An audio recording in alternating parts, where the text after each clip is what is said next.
और यूपी के महाभारत में सबसे पहले होगी चुनाव की बात। जमीयत उलेमाए हिंद के अध्यक्ष अरशद मदनी के बयान ने सियासी तूफान खड़ा कर दिया है। मदनी के बयान को लेकर सवाल उठ रहे हैं कि क्या मदनी तालिबानी सोच का समर्थन करते हैं। मदनी के ताजा बयान से ऐसा ही लगता है, क्योंकि तालिबान के शिक्षा मंत्री और मदनी की महिला शिक्षा को लेकर बयान एक जैसे ही हैं। क्या मदनी को अफगानिस्तान और हिंदुस्तान का फर्क नहीं पता? इस रिपोर्ट में आप देखिए। पढ़ेंगी बेटियां तभी तो बढ़ेंगी बेटियां।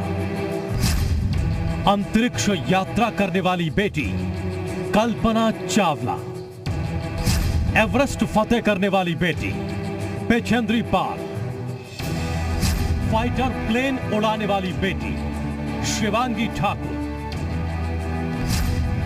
ओलंपिक में गोल्ड जीतने वाली बेटी मीराबाई चानू। ऐसी कई बहादुर बेटियों के नाम गिनाए जा सकते हैं जिसने अपने हौसलों की उड़ान से न केवल अपने सपनों की उड़ान को पंख दिए, बल्कि देश का गौरव भी बढ़ाया। लेकिन कुछ तालिबानी सोच रखने वाले लोग बेटियों के पर कतरने पर आमादा हैं। वो नहीं चाहते कि बेटी अंतरिक्ष यात्रा पर जाए। वो ये भी नहीं चाहते कि बेटी चांद पर अपने कदम रखे और फाइटर प्लेन उड़ाए। वो नहीं चाहते कि बेटियां पुरुषों के साथ कदम से कदम मिलाकर चलें। लेकिन किसी के रोके देश की बेटियां अब रुकने वाली नहीं हैं। देश में सैनिक स्कूलों में बेटियों के लिए खुद पीएम मोदी ने दरवाजे खोले हैं। मुझे लाखों बेटियों के संदेश मिलते थे कि वो भी सैनिक स्कूल में पढ़ना चाहती है। उनके लिए भी सैनिक स्कूलों के दरवाजे खोले जाएं। 2-2.5 साल पहले मिजोरम के सैनिक स्कूल में पहली बार बेटियों को प्रवेश देने का हमने एक छोटा सा प्रयोग प्रारंभ किया था। अब सरकार ने तय किया है कि देश के सभी सैनिक स्कूलों को देश की बेटियों के लिए भी खोल दिया जाएगा। लेकिन मजहबी संगठनों को लड़कियों के कोएड स्कूल में पढ़ने पर ऐतराज है। वो देश में तालिबानी तौर तरीकों की पैरोकारी करते दिख रहे हैं। दरअसल जमीयत उलेमाए हिंद के अध्यक्ष मौलाना अरशद मदनी के स्कूल कॉलेज की शिक्षा पर दिए गए बयान से हंगामा बरपा है। मदनी ने प्रेस नोट जारी करके कहा है कि दुनिया के हर धर्म में अनैतिकता और अश्लीलता की निंदा की गई है। अपने गैर मुस्लिम भाइयों से भी कहेंगे कि वे अपनी बेटियों को अनैतिकता और दुर्व्यवहार से दूर रखने के लिए सह शिक्षा देने से परहेज करें और उनके लिए अलग शिक्षण संस्थान स्थापित करें। मेरा मानना यह है कि को एजुकेशन से भी लड़कियों को काफ़ी सपोर्ट मिलता है, उनका कॉन्फिडेंस लेवल बढ़ता है। कोएड स्कूल से बस जो इंटरेक्शंस होती है पब्लिक में, वो कम से कम वो झिझक नहीं रहती। अब ऐसी इंस्टीट्यूशंस हैं, ट्यूशंस होते हैं हमारे, हमें मार्केट में जाना रहता है, अब वहाँ पर भी तो बॉयज इंटरेक्शंस होते ही हैं। मदनी के बयान ने चुनावी मौसम में सियासी रंग और भी गाढ़ा कर दिया है।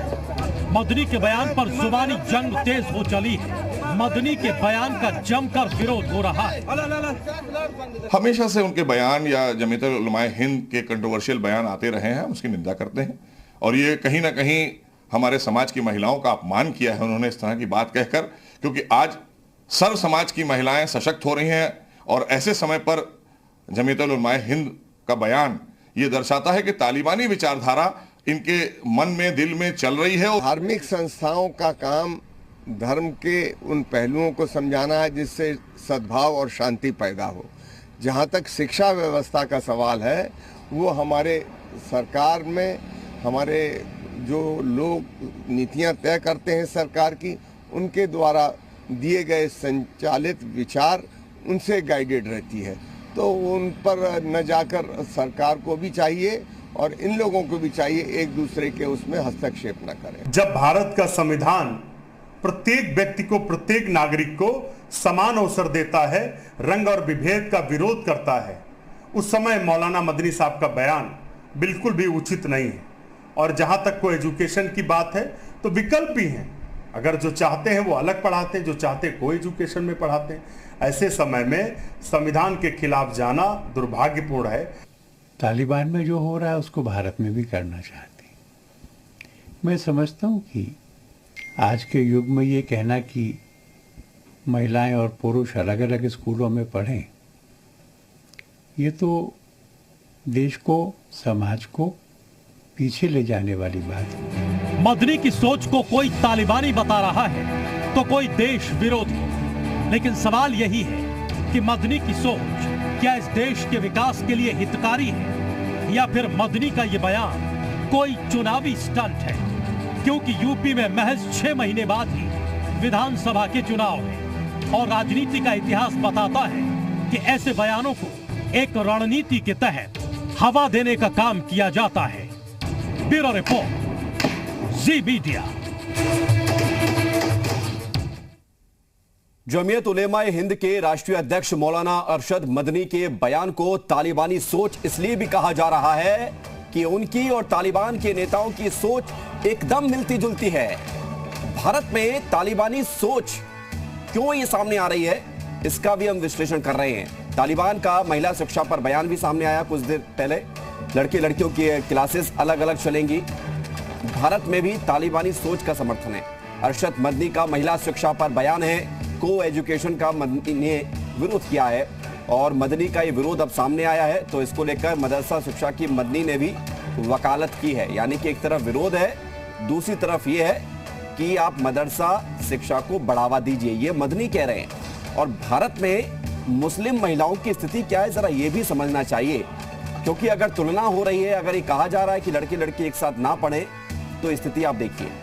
भारत में मुस्लिम महिलाएं, 19 मुस्लिम देशों में महिलाओं की स्थिति दयनीय है। मुस्लिम देश के मुकाबले भारत में स्थिति बेहतर है और करीब 21.9% महिला स्कूलों में एडमिशन नहीं कराती हैं। मुस्लिम महिलाओं की करीब आधी आबादी निरक्षर है, करीब 55.3%। मुस्लिम महिलाओं की 18 साल से पहले ही शादी हो जाती है। अपर प्राइमरी लेवल पर मुस्लिम समुदाय 90% से कम है। अब आप इसको समझिए। और यही सोच है जिसके चलते मुस्लिम महिलाओं की स्थिति अभी भी ये बनी हुई है।